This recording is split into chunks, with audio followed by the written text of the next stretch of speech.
اعوذ باللہ من الشیطان الرجیم بسم اللہ الرحمن الرحیم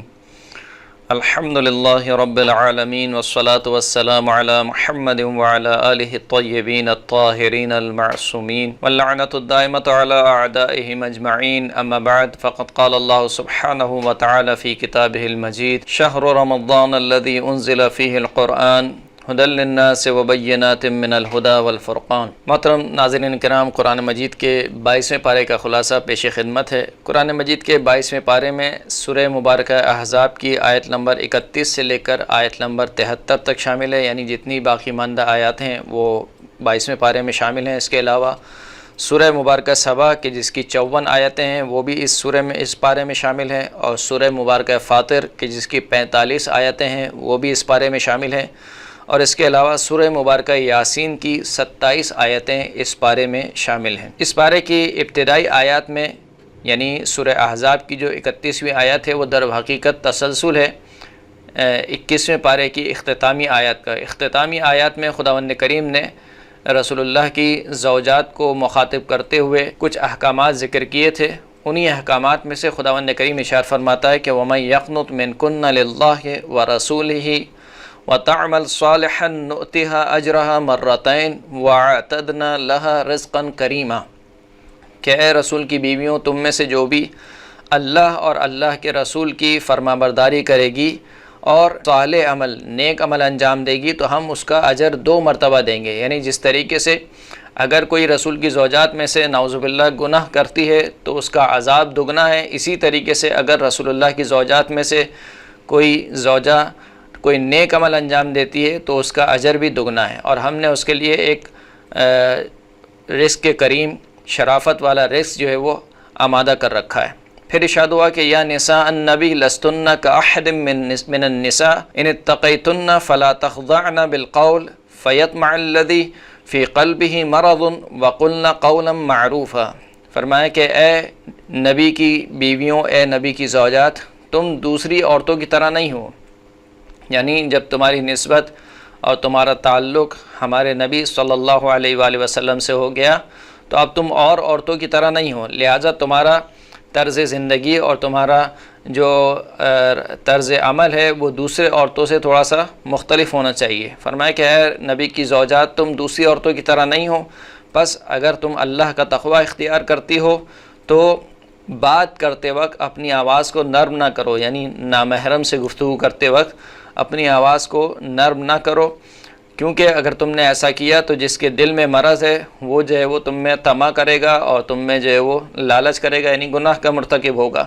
لہٰذا تم یہ کام نہ کرو اور اچھی گفتگو کرو۔ پھر ارشاد ہوا وَقَرْنَ فِي بُيُوتِكُنَّ وَلَا تَبَرَّجْنَ تَبَرُّجَ الْجَاهِلِيَّةِ الْأُولَى، اور اپنے گھروں میں ٹک کے رہو، اور جس طریقے سے زمانہ جاہلیت میں عورتیں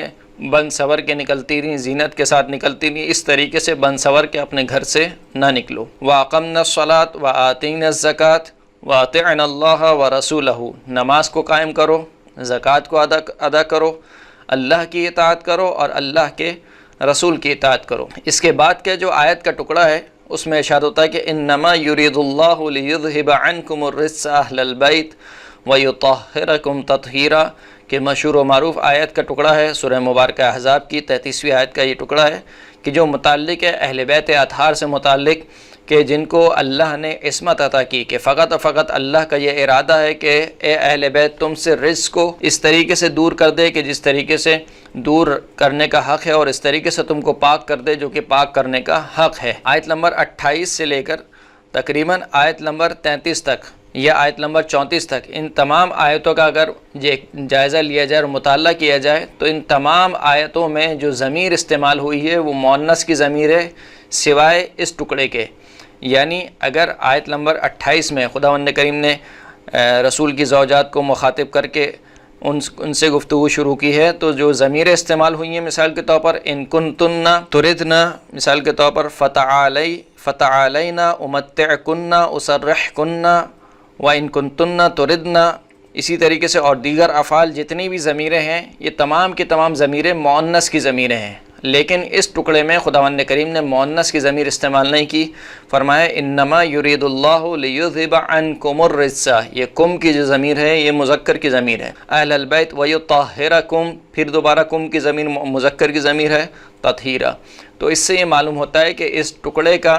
پہلے والی آیات سے اور اس کی بعد والی آیت سے کوئی تعلق نہیں ہے، اور شان نزول بھی یہ بتاتا ہے کہ یہ جو آیت کا ٹکڑا ہے یہ بالکل جدا طور پر، جداگانہ طور پر نازل ہوا ہے، اس کا پہلے والی آیات سے اور بعد والی آیت سے کوئی تعلق نہیں ہے۔ جو حدیث قصہ ہمارے یہاں معروف ہے، پڑھی جاتی ہے، اور تقریباً اس حدیث قصہ کا جو مرکزی نقطہ نگاہ ہے وہ فریقین میں کی جو احادیث کی کتابیں ہیں اس میں آیا ہے کہ جو مثال کے طور پر رسول خدا نے پنجتن پاک کو بلایا اور حدیث قصہ میں پنجتن پاک کو جمع کیا، اور پھر جبرائیل امین اللہ کی جانب سے یہ والی آیت لے کر نازل ہوئے۔ یہ جو قصہ ہے اگرچہ کہ اس کی تفصیلات میں اختلاف ہو سکتا ہے، لیکن جو اس کا جو مین جسے کہنا چاہیے جو بالکل مرکزی خیال ہے وہ تمام فریقین کی کتابوں میں موجود ہے۔ تو یہ انما یرید اللہ لیذھب عنکم الرجس اہل البیت ویطہرکم تطہیرا، اس کا پہلے والی آیت سے اور بعد والی آیت سے بھی کوئی تعلق نہیں ہے، کیونکہ جو اس کی بعد والی آیت ہے اس میں دوبارہ مذکر کی ضمیر استعمال نہیں ہوئی ہے بلکہ مؤنث کی ضمیر استعمال ہوئی ہے۔ فرمایا کہ وَاذْكُرْنَ مَا يُتْلَى فِي بُيُوتِكُنَّ مِنْ آیَاتِ اللَّهِ وَالْحِکْمَةِ إِنَّ اللَّهَ كَانَ لَطِیفًا خَبِیرًا، کہ اللہ کو یاد کرو، وہ چیز جو تم پر تلاوت کی گئی ہے اس کو اپنے گھروں میں رہتے ہوئے یاد کرو، اللہ کی آیات میں سے، اللہ کی حکمتوں میں سے، اور خداوند کریم لطیف بھی ہے اور باخبر بھی ہے۔ یہاں پر دوبارہ وذکرنا جو ہے مؤنث کی ضمیر ہے، فی بیوتکن دوبارہ مؤنث کی ضمیر ہے، جبکہ جو اس سے پہلے والی آیت ہے یعنی 33ویں آیت کا جو یہ والا حصہ ہے انما یرید اللہ، اس میں جو ضمائر استعمال کی گئی ہیں وہ مذکر کی ضمائر ہیں، جس سے یہ اندازہ ہوتا ہے کہ اس آیت کے اس ٹکڑے کا اس سے پہلے والے اور اس کے بعد کی جو آیت ہے اس سے کوئی تعلق نہیں ہے۔ اس کے بعد خداوند کریم نے مسلمان مرد اور مسلمان عورتوں کی صفات گنوائی اور فرمایا کہ جن مسلمان مرد اور جن مسلمان عورتوں میں یہ صفات پائی جائیں گی خداوند کریم نے آخرت میں ان کے لیے مغفرت آمادہ کر رکھی ہے اور ایک اجر عظیم ان کے لیے تیار کر رکھا ہے۔ پھر اس کے بعد خداوند کریم نے اللہ اور اللہ کے رسول کی حاکمیت کو بیان کیا اور فرمایا کہ وَمَا كَانَ لِمُؤْمِنٍ وَلَا مُؤْمِنَةٍ إِذَا قَضَى اللَّهُ وَرَسُولُهُ أَمْرًا أَن يَكُونَ لَهُمُ الْخِيَرَةُ مِنْ أَمْرِهِمْ وَمَن يَعْصِ اللَّهَ وَرَسُولَهُ فَقَدْ ضَلَّ ضَلَالًا مُبِينًا، کہ کسی مومن اور کسی مومنہ کو یہ حق نہیں ہے کہ جب اللہ اور اللہ کا رسول کسی معاملے میں فیصلہ سنا دے تو کسی مومن یا مومنہ کا کوئی اختیار ہو۔ جیسے ہی اللہ اور اللہ کے رسول کی جانب سے فیصلہ آ گیا تو ہر مومن اور ہر مومنہ کا اختیار سلب ہو گیا، اب جو اختیار چلے گا وہ اللہ کا چلے گا اور اللہ کے رسول کا چلے گا، اور جو اللہ کی معصیت کرے اور اللہ کے رسول کی معصیت کرے وہ کھلی ہوئی گمراہی میں گمراہ ہو چکا ہے۔ اس کے بعد زمانہ جاہلیت کی ایک غلط رسم کو توڑا گیا۔ وہ رسم یہ تھی کہ اگر کوئی شخص کسی کو بیٹے کے طور پر اپنا لے، یعنی لے پالک بیٹے کو وہاں پر حقیقی بیٹوں کی طرح سمجھا جاتا تھا، لہٰذا لے پالک بیٹوں کی بیویوں سے جو ہے وہ شادی نہیں کی جا سکتی تھی۔ اس رسم کو توڑا گیا اور کہ زید بن حارث اور ان کی زوجہ کے درمیان جب اختلافات بہت شدید ہو گئے تو نوبت طلاق تک پہنچ گئی، اور یہاں تک کہ اللہ کے رسول جناب زید کو سمجھاتے رہے کہ تم طلاق نہیں دو اور جہاں تک ہو سکے تم دونوں آپس میں شادی کے بندھن میں، نکاح کے بندھن میں بندھے رہو۔ لیکن بہرحال جب اختلافات ہو گئے، جب انہوں نے طلاق دے دی تو کیونکہ زید بن حارث جو ہے وہ رسول اللہ کے منہ بولے بیٹے تھے، پھر اللہ نے جناب زید کی بیٹی جناب زید کی زوجہ سے رسول اللہ کا نکاح کروایا، یعنی رسول اللہ کی اور جناب زید کی زوجہ کے درمیان جب طلاق کے بعد نکاح ہوا تو اس طریقے سے ایک غلط رسم کو توڑا گیا کہ جو منہ بولے بیٹے ہیں ان کی زوجہ جو ہے وہ مثال کے طور پر جس نے بیٹے کو لیا ہے، اگر طلاق ہو جائے یا کوئی ایسا معاملہ ہو جائے کہ وہ اپنے شوہر سے جدا ہو جائے تو وہ اس دوسرے شخص کے ساتھ جس نے بیٹے کو لیا ہے اس کے ساتھ شادی کر سکتی ہے، کیونکہ منہ بولا بیٹا حقیقی بیٹے کی طرح اسلام میں نہیں ہے۔ پھر اس کے بعد آیت نمبر 40 میں خداوند کریم نے سرکار ختمی مرتبت حضرت محمد مصطفیٰ صلی اللہ علیہ وآلہ وسلم کی خاتمیت کا تذکرہ کیا کہ محمد صلی اللہ علیہ وآلہ وسلم پر نبوت ختم ہو چکی ہے اور اب ان کے بعد کوئی نبی نہیں آئے گا۔ تمام مسلمانوں کا یہ مسلمہ عقیدہ ہے کہ رسول اللہ اللہ کے آخری نبی ہیں، اب ان کے بعد کوئی نبی نہیں آئے گا۔ فرمایا کہ وما کان محمد ابا احد من رجالکم ولکن الرسول اللہ وخاتم النبیین وکان اللہ بکل شیء علیما، کہ یہ جو محمد ہیں صلی اللہ علیہ وآلہ وسلم، یہ تمہارے مردوں میں سے کسی ایک کے باپ نہیں ہیں، لیکن اللہ کے رسول ہیں اور خاتم النبیین ہیں، یعنی نبوت کا سلسلہ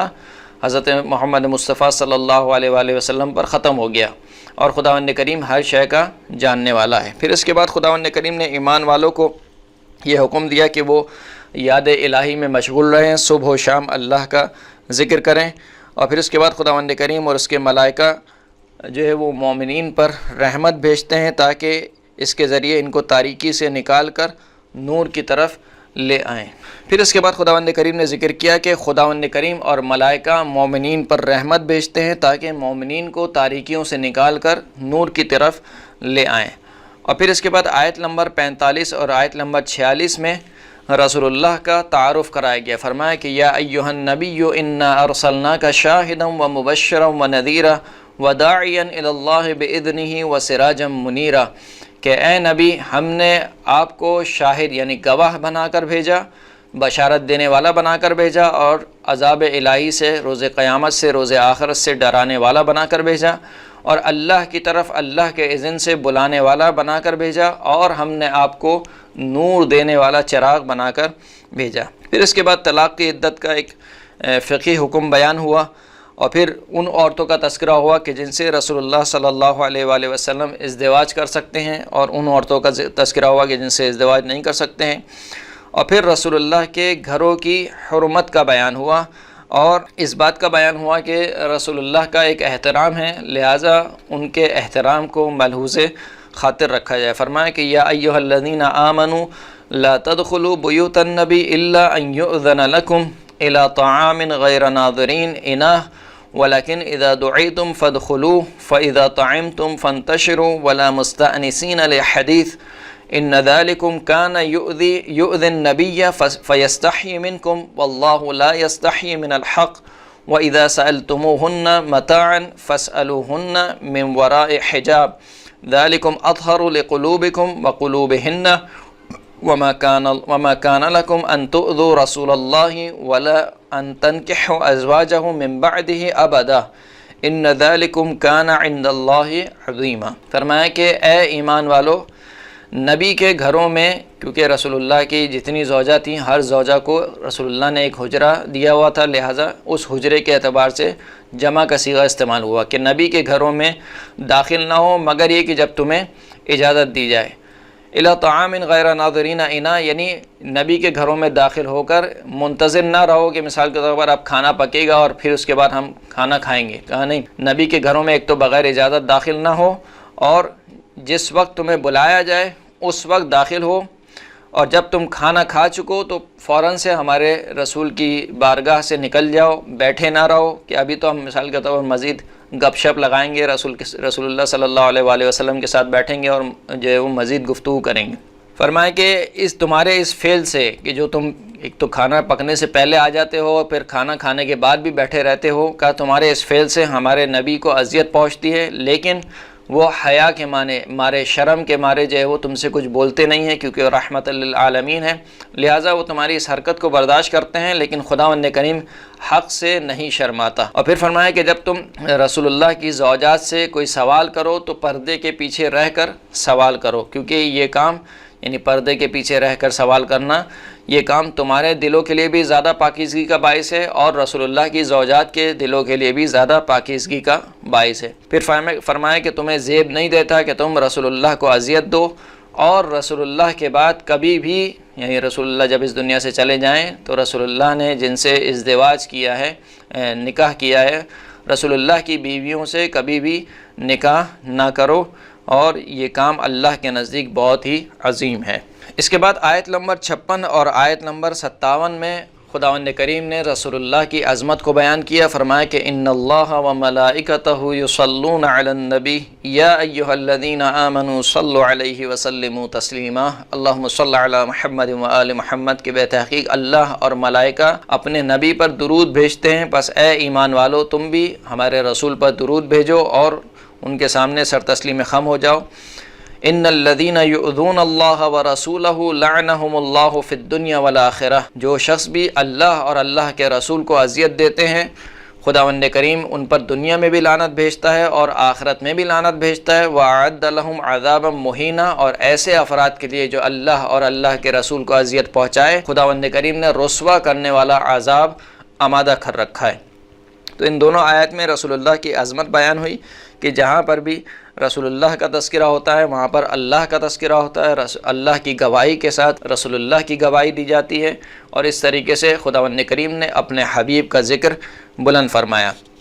اس کے بعد پردے کا حکم بیان ہوا، یعنی کن خواتین سے کس طریقے سے پردہ کیا جائے۔ پھر اس کے بعد منافقین کو سخت لہجے میں اللہ کی جانب سے ڈرایا گیا اور دھمکی دی گئی کہ اگر باز نہ آئے تو اللہ آپ کو ان پر مسلط کر دے گا اور ان کو جہاں کہیں بھی پایا جائے گا ان کو پکڑ کے قتل کر دیا جائے گا۔ اس کے بعد قیامت کا تذکرہ ہوا کہ جس کا علم فقط اللہ کے پاس ہے، اور قیامت کی ہولناکی کا تذکرہ ہوا، اور آخرت میں کفار کے عذاب کا تذکرہ ہوا۔ ایمان والوں کو حکم دیا گیا کہ ان لوگوں کی طرح نہ ہو جائیں جنہوں نے حضرت موسیٰ علیہ السلام کو اذیت دی، اور تقوی اختیار کریں، اور جب بات کریں تو سیدھی سیدھی بات کریں، کیونکہ اگر انہوں نے ایسا کیا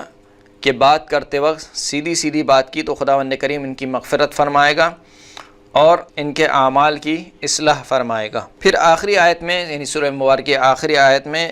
امانت الہی کا تذکرہ ہوا کہ وہ امانت الہی کہ جس کو تمام کائنات نے لینے سے انکار کر دیا، لیکن انسان نے اس کو بڑھ کر لے لیا، اور انسان اس کو لیتے وقت جو ہے وہ ظالم بھی تھا اور جاہل بھی تھا۔ یہاں پر سورہ مبارکہ احزاب اختتام پذیر ہوتی ہے۔ اس کے بعد کی جو سورہ ہے سورہ مبارکہ سبا ہے۔ اس کی ابتدائی آیات میں خداوند کریم کی دنیا اور آخرت میں حمد بیان ہوئی، اور پھر اس کے بعد توحید در مالکیت کا تذکرہ ہوا، اور اس کے بعد قیامت کا ذکر ہوا کہ قیامت کا علم جو فقط اللہ کے پاس ہے اور کوئی چیز بھی اللہ کے علم سے مخفی نہیں ہے۔ پھر اس کے بعد مومنین کی جزا اور کفار جو اللہ کی آیت کا انکار کرتے ہیں ان کی سزا کا ذکر ہوا۔ کافروں کا ذکر ہوا کہ جو کہتے ہیں کہ کیا ہم تمہیں ایک ایسے شخص کے بارے میں خبر دیں کہ جو کہتا ہے کہ جب تم مٹی ہو جاؤ گے تو تمہیں ایک نئی خلقت عطا کی جائے گی، دوبارہ خلق کیا جائے گا، اور مرنے کے بعد تمہیں دوبارہ زندہ کیا جائے گا۔ یہ شخص یا تو خدا پر جھوٹ باندھتا ہے یا پھر اسے جنون لاحق ہے، یعنی رسول اللہ پر تہمت لگاتے ہیں کہ یا تو یہ شخص اللہ پر جھوٹ باندھ رہا ہے یا پھر اس کو جنون لاحق ہے۔ اس کے بعد حضرت داؤد علیہ السلام پر جو خداوند کریم نے اپنا خاص لطف و کرم اور فضل فرمایا اس کا بیان ہوا کہ خداوند کریم نے حضرت داؤد کے لیے پہاڑوں کو مسخر کر دیا کہ پہاڑ حضرت داؤد کے ساتھ اللہ کی تسبیح کرتے ہیں، اور پرندوں کو بھی حکم دیا کہ وہ بھی جناب داؤد کے ساتھ اللہ کی تسبیح کریں، اور لوہے کو جناب داؤد کے لیے پگھلا دیا۔ پھر اس کے بعد حضرت سلیمان کا تذکرہ ہوا کہ حضرت سلیمان کے لیے ہواؤں کو مسخر کر دیا، تانبے کا چشمہ بہا دیا، اور جنوں کو ان کے ماتحت کر دیا تاکہ وہ ان کے لیے کوئی کام کاج انجام دیں۔ اور پھر اس کے بعد خداوند کریم نے جناب سلیمان کی موت کو نشان عبرت کے طور پر پیش کیا۔ 14ویں آیت میں خداوند کریم ارشاد فرماتا ہے فَلَمَّا قَضَيْنَا عَلَيْهِ الْمَوْتَ مَا دَلَّهُمْ عَلَى مَوْتِهِ إِلَّا دَابَّةُ الْأَرْضِ تَأْكُلُ مِنْ سَأَتِهِ فَلَمَّا خَرَّ تَبَيَّنَتِ الْجِنُّ أَن لَوْ كَانُوا يَعْمَلُونَ الْغَيْبَ مَا لَبِثُوا فِي الْعَذَابِ الْمُهِينِ کہ جب ہم نے جناب سلیمان علیہ السلام کو موت دی کہ جن کی حکومت اور جن کو اللہ نے یعنی بے مثال حکومت اور بے مثال بادشاہت عطا کی تھی، لیکن اتنی بادشاہت ملنے کے بعد خداوند کریم بیان فرما رہا ہے کہ قدرت جو ہے وہ خداوند کریم کے دست قدرت میں ہے، اور خداوند کریم ہے جو مالک مطلق ہے، اور جس کی جو قدرت ہے اس کے سامنے سب کو سرنگوں ہونا پڑتا ہے۔ فرمایا کہ جب ہم نے سلیمان کو موت دی تو سلمان کی موت کا کسی کو معلوم نہیں ہوا، مگر یہ کہ جب دیمک نے جناب سلیمان کا عصا کھانا شروع کیا، اور عصا کھاتے کھاتے جب وہ نیچے گرے تو پھر جنوں کے لیے واضح ہو گیا کہ جناب سلمان جو ہے وہ ان کی روح پرواز کر چکی ہے۔ اس کے بعد خداوند کریم نے قوم سبا کا تذکرہ کیا، اور قوم سبا کو نشان عبرت کے طور پر بیان فرمایا کہ قوم سبا وہ قوم تھی جو انتہائی عیش و عشرت کی زندگی گزار رہی تھی، جن کے لیے اللہ نے 2 باغات عطا کیے تھے، اور یعنی ہر طرف سے ان کے اوپر نعمتیں فراوان تھیں، لیکن ان کا جرم یہ تھا، یعنی ان کی جو بری بات یہ تھی کہ انہوں نے اپنی نعمتوں پر شکر ادا نہیں کیا، کفران نعمت کیا، تو خداوند کریم نے ان کے اوپر سیل الارم سیلاب بھیجا، اور ان کی جو 2 جنتیں تھیں ان کو بگاڑ کے رکھ دیا اور ان کی جگہ ایسے درخت لگا دیے کہ جن کے پھل بہت کڑوے تھے، بیری کے تھوڑے سے درخت وغیرہ ان کو دے دیے۔ تو یہ جو خداوند کریم نے ان کی نعمتوں کو بدل دیا مثال کے طور پر عذاب سے، صرف اس وجہ سے کہ انہوں نے اللہ کا شکر ادا نہیں کیا۔ تو کفران نعمت جو بھی کرے گا، خداوند کریم نعمت کو نقمت میں بدل دے گا۔ نعمت خداوند کریم کی جانب سے ایک فضل ہے اور نقمت خداوند کریم کی جانب سے ایک عذاب ہے۔ پھر اس کے بعد شرک کی مذمت کی گئی اور اس بات کا تذکرہ کیا گیا کہ اللہ کے علاوہ تم جسے پکارتے ہو وہ ذرہ برابر بھی قدرت اور طاقت نہیں رکھتے، اور رسول اللہ صلی اللہ علیہ وآلہ وسلم کی عالمگیر رسالت کا تذکرہ ہوا۔ آیت نمبر 28 میں خداوند کریم ارشاد فرماتا ہے کہ وما ارسلناک الا کافۃ للناس بشیرا ونذیرا ولکن اکثر الناس لا یعلمون، کہ اے حبیب ہم نے آپ کو نہیں بھیجا مگر یہ کہ تمام لوگوں کی جانب، یعنی روئے زمین پر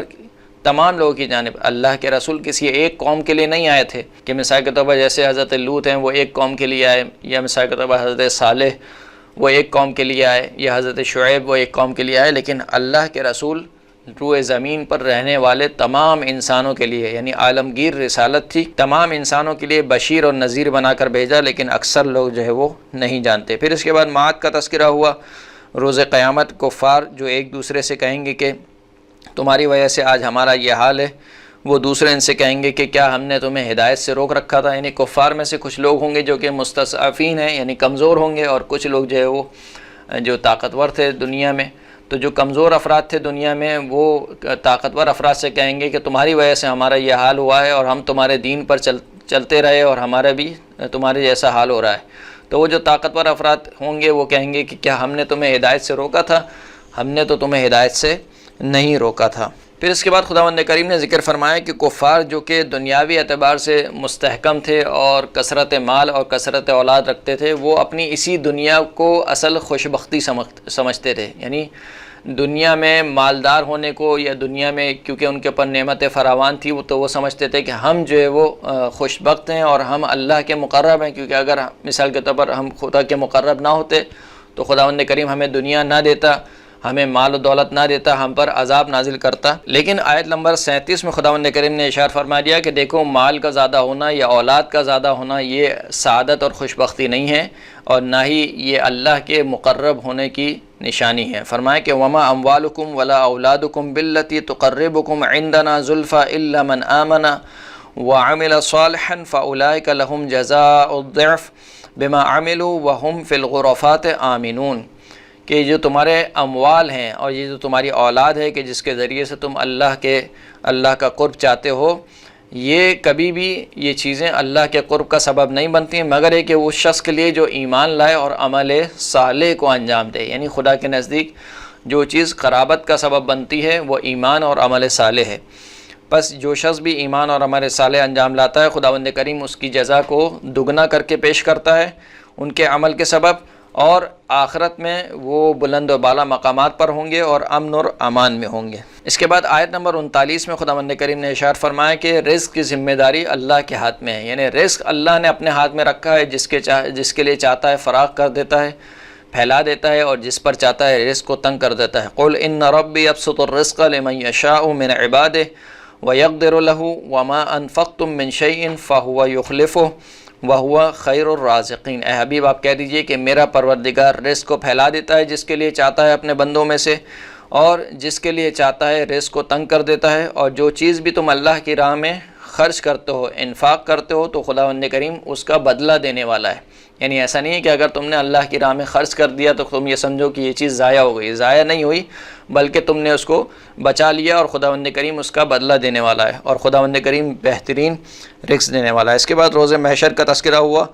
اور اس دن جو مشرکین کا انجام ہے اس کا تذکرہ ہوا، اور کافروں کی ہٹ درمی کا ذکر ہوا کہ وہ کسی طرح بھی حق کو قبول کرنے اور حق کے سامنے سر تسلیم خم ہونے کو تیار نہیں ہوتے۔ یہاں پر تقریباً آیت سورہ مبارکہ سبا اختتام پذیر ہوتی ہے، اور اس کے بعد جو اگلی سورہ ہے وہ سورہ مبارکہ فاطر ہے۔ سورہ مبارکہ فاطر کی ابتدائی آیت میں خداوند کریم نے توحید در خالقیت کا ذکر کیا، یعنی اگر اس کائنات کا کوئی خالق، کوئی مالک ہے تو وہ فقط و فقط خداوند کریم ہے۔ اور پھر اپنی قدرت کا ذکر کرتے ہوئے خداوند کریم نے ارشاد فرمایا کہ اگر خداوند کریم کسی کے لیے رحمت کے دروازے کھول دے تو کوئی اس کو بند نہیں کر سکتا، اور اگر کسی پر اپنی رحمت کے دروازے بند کر دے تو کوئی ان بند دروازوں کو کھول نہیں سکتا۔ پھر اس کے بعد خداوند کریم نے لوگوں کو اللہ کی نعمت یاد دلاتے ہوئے توحید کی طرف دعوت دی، اور رسول اللہ صلی اللہ علیہ وآلہ وسلم کو تسلی دی کہ اگر آپ کو جھٹلایا جاتا ہے تو آپ سے پہلے بھی رسولوں کو جھٹلایا گیا ہے۔ پھر فرمایا کہ اللہ کا وعدہ برحق ہے، دنیا کی زندگی تمہیں دھوکے میں نہ ڈال دے، اور شیطان تمہارا کھلا ہوا اور واضح دشمن ہے۔ مومنین کی جزا اور کافروں کی سزا کا ذکر ہوا، اور فرمایا کہ اللہ ہی کے لیے تمام تر عزت ہے، اور اس کی طرف پاک کلمہ اور عمل صالح اللہ کی بارگاہ میں بلند ہوتا ہے۔ پھر اس کے بعد توحید کا بیان ہوا، اور پھر یہ بیان فرمایا خداوند کریم نے کہ تم سب کے سب اللہ کے محتاج ہو، ہم سب کے سب اللہ کے فقیر ہیں، ہم سب کے سب محتاج ہیں۔ خداوند کریم ہے جو کہ بے نیاز ہے، جو کہ کسی قسم کی حاجت نہیں رکھتا، ہم میں سے ہر ایک خداوند کریم کی طرف حاجت رکھتا ہے۔ خداوند کریم ارشاد فرماتا ہے کہ یا ایھا الناس انتم الفقراء الی اللہ واللہ هو الغنی الحمید، اے لوگو تم سب کے سب اللہ کے فقیر ہو، اللہ کے محتاج ہو، اور خداوند کریم ہے جو کہ بے نیاز بھی ہے اور صاحب حمد بھی ہے۔ پھر فرمایا کہ قیامت کے دن کوئی بھی کسی دوسرے کا بوجھ نہیں اٹھائے گا،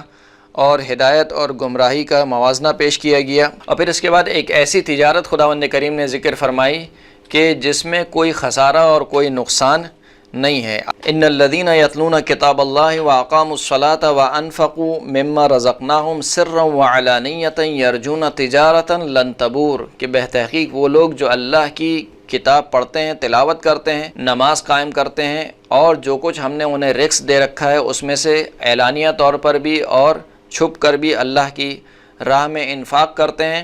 یہ ایسی تجارت کے امیدوار ہیں کہ جس میں کوئی خسارہ اور کوئی گھاٹا نہیں ہے۔ یعنی یہ ایسی تجارت ہے کہ جس میں فقط فائدہ ہی فائدہ ہے، نقصان کا سوال ہی نہیں ہے۔ پھر اس کے بعد کتاب اور وارثان کتاب کا تذکرہ ہوا، جنت کی نعمتوں کا ذکر کیا، اور اہل بہشت اور اہل جہنم کا تذکرہ ہوا۔ جہنم میں کافروں کی جو حسرت ہے اس کو خداوند کریم نے آیت نمبر 37 میں بیان کیا کہ وَهُمْ يَسْتَرِخُونَ فِيهَا رَبَّنَا أَخْرِجْنَا نَعْمَلْ صَالِحًا غَيْرَ الَّذِي كُنَّا نَعْمَلْ أَوَلَمْ نُعَمِّرْكُمْ مَا يَتَذَكَّرُ فِيهِ مَنْ تَذَكَّرَ وَجَاءَكُمُ النَّذِيرُ فَذُوقُوا فَمَا لِلظَّالِمِينَ مِن نَصِيرٍ، کہ یہ کافر جو ہے وہ جہنم میں چلائیں گے اور چلاتے ہوئے کہیں گے کہ خدایا ہمیں اس جہنم سے باہر نکال دے کہ ہم جو ہے وہ اب کی بار جو ہے وہ صالح نیک اور صالح اعمال انجام دیں گے، یعنی جو ہم کام کرتے رہے ان کے بجائے نیک اور صالح کام انجام دیں گے۔ خداوند کریم نے جواب میں فرمایا کہ کیا ہم نے تمہیں ایک زندگی نہیں دی تھی کہ تم اس میں جو ہے متذکر ہو سکتے، یعنی خدا کی طرف جو ہے وہ رجوع کر سکتے تھے اور اس میں نیک اور صالح انجام دے سکتے تھے، اور تمہاری طرف کیا ڈرانے والا نہیں آیا تھا؟ ہم نے ڈرانے والا بھی بھیجا تھا، تمہیں مہلت بھی دی تھی، لیکن تم نے دونوں چیزوں کو ضائع کیا، بس آج اللہ کے عذاب کو چکھو، اور ظالم کے لیے آج کوئی مددگار نہیں ہے۔ پھر اس کے بعد دوبارہ خداوند کریم نے اپنی توحید کو بیان کیا، شرک کی نفی کی، اور آخری آیت میں خداوند کریم نے اپنی رحمت واسعہ کا تذکرہ کیا۔ فرمایا کہ وَلَوْ يُؤَاخِذُ اللَّهُ النَّاسَ بِمَا كَسَبُوا مَا تَرَكَ عَلَى ظَهْرِهَا مِن دَابَّةٍ وَلَكِنْ يُؤَخِّرُهُمْ إِلَى أَجَلٍ مُّسَمًّى فَإِذَا جَاءَ أَجَلُهُمْ فَإِنَّ اللَّهَ كَانَ بِعِبَادِهِ بَصِيرًا، کہ اگر خداوند کریم لوگوں کے گناہوں کے سبب ان کی گرفت کرنا چاہتا، ان کا مواخذہ کرنا چاہتا، تو روئے زمین پر کسی ایک جاندار کو بھی نہ چھوڑتا، لیکن خداوند کریم نے ان کو ایک معینہ مدت تک کے لیے مہلت دے رکھی ہے۔ بس جب ان کی وہ مہلت آ جائے گی، یعنی وہ دن آ جائے گا، تو پھر ان کو خداوند کریم اپنی گرفت میں لے لے گا، اور خداوند کریم اپنے بندوں پر باخبر بھی ہے اور ان کو دیکھ بھی رہا ہے۔ یہاں پر سورہ مبارکہ فاطر کا اختتام ہوتا ہے، اور اس کے بعد جو اگلی سورہ ہے وہ انتہائی مشہور و معروف سورہ مبارکہ یاسین، کہ جس کو اکثر و بیشتر اوقات پڑھا بھی جاتا ہے، جس کو قلب قرآن کہا گیا، کہ قرآن مجید کا دل جو ہے وہ سورہ مبارکہ یاسین ہے، اور جس کی فضیلت میں کئی روایات ہیں گی۔ ہمارے پاس اتنا وقت نہیں ہے، ورنہ ہم یقیناً کچھ روایت کو آپ کی خدمت میں ذکر کرتے۔ سورہ یاسین کی ابتدائی آیت میں خداوند کریم نے قرآن مجید کی قسم کھاتے ہوئے کہا کہ آپ رسولوں میں سے ہیں، یعنی رسول اللہ کے متعلق فرمایا کہ ہم اس قرآن کی قسم کھا رہے ہیں کہ آپ رسولوں میں سے ہیں اور صراط مستقیم پر ہیں، اور پھر اس کے بعد آپ کی بعثت کا مقصد بیان کیا کہ آپ ڈرائیں اس قوم کو کہ جن کے آباء و اجداد کو جب ڈرایا گیا تو وہ نہیں ڈرے اور اپنی غفلت کی زندگی میں پڑے رہے، لہٰذا اب جو ان کی نسل ہے کم از کم یہ غفلت میں نہ جائے اور اللہ کی ہدایت کو قبول کرے۔ پھر فرمایا کہ ان لوگوں کے اوپر جو ہے وہ حجت تمام ہو چکی ہے، اور ہم نے جو ہے وہ ان کو بھرپور انداز میں جو ہدایت دینی تھی وہ ہدایت ہم ان تک پہنچا چکے ہیں،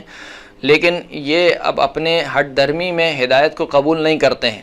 اور اپنی آنکھوں کو بند کیے ہوئے ہیں، اپنے کانوں کو بند کیے ہوئے ہیں، لہٰذا ہم نے کافروں کے دلوں پر مہر لگا دیے۔ اب چاہے آپ ان کو ڈرائیں یا نہ ڈرائیں کوئی فائدہ نہیں ہے، یعنی یہ